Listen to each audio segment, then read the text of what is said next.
Bonjour à toutes et à tous. Voici une petite vidéo sur les orgonites.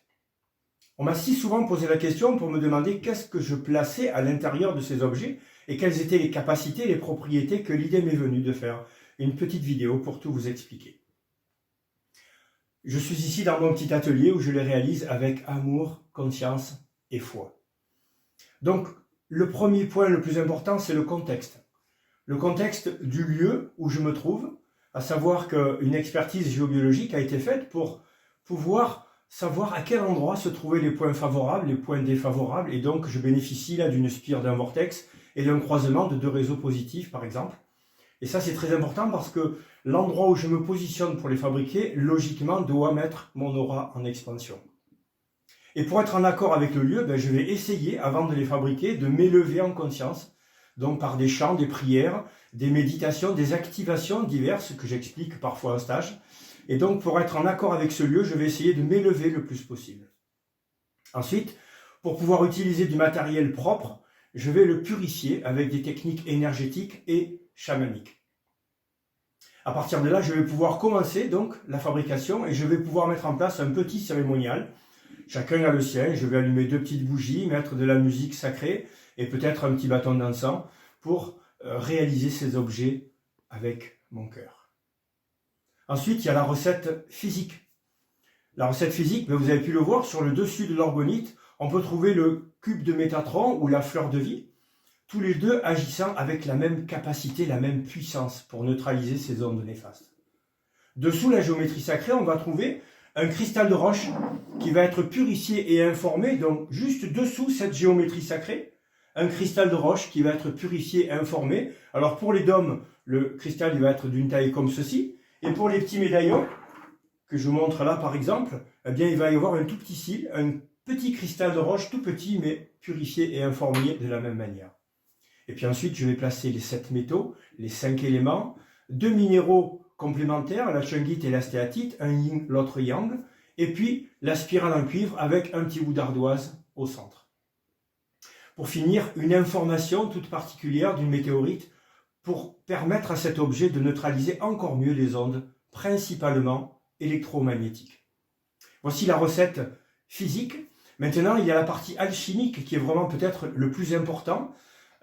Pendant que je fabrique, et surtout à la fin de la fabrication, je vais invoquer un certain nombre de présences qui vont déposer leur capacité, leur propriété et une émanation de eux.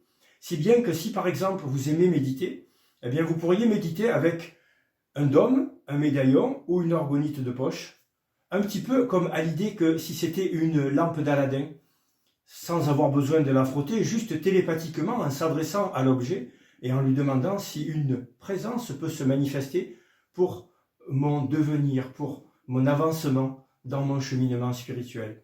Et vous seriez surpris de sentir une présence très vibratoire devant vous. Et si vous utilisez évidemment la technique du clair-ressenti, il vous sera possible de dialoguer avec cette présence pour peut-être l'identifier et savoir quelles sont ses capacités pour vous aider à cheminer sur ce plan-là. Donc vous l'aurez compris, ces objets ont 3 particularités, ils sont triadiques en fait. Un, il y a la transmutation des ondes. Alors, c'est principalement les chaînes de polymères de carbone qui sont dans la résine associées aux particules de métaux qui vont donner à cet objet la capacité de transmuter les ondes négatives, et plus tout ce qu'on y met à l'intérieur. Ensuite, c'est un objet de protection parce qu'il est très puissant, et nombreux sont les géobiologues ou les thérapeutes qui portent cet objet sur eux. Et donc c'est très intéressant d'avoir cela sur soi quand on veut se protéger selon ce que l'on fait.